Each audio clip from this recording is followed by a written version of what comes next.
paling lawas orang Bina. Terus yang makan dingin dia putra putra. Ayo. Jumlah orang ini ada bus di rumah dia tuh kita Sampai pun pada surat pindahan ke surat pindahan harus 16 sebenarnya.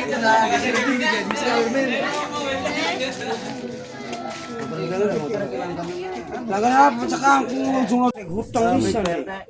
Nanti sebelum kita ke ini dulu, sebelum pulang dulu, saya mau menanyakan terkait kronologis robohnya rumah ini. Ini diperkirakan rumah ini robohnya hari apa? Pada pukul berapa, Pak?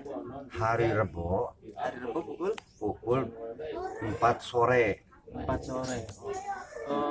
Ini kira-kira sudah ada yang meninjau ataupun yang mensurvei dari pihak pemerintah desa? Udah ada, alhamdulillah udah ada.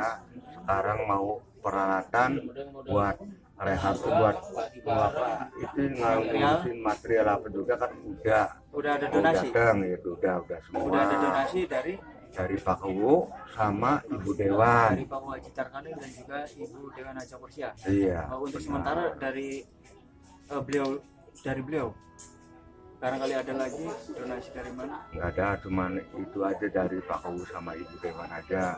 Langsung Ibu Dewan sama Pak Uwu turun sendiri di tempat yang runtuh rumahnya tuh.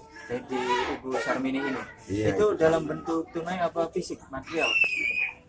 Masalah itu Material. material semua, Seperti semen, iya, semen, seperti bata, kayu. pasir, sama kayu, asbes. Seperti itu pemirsa.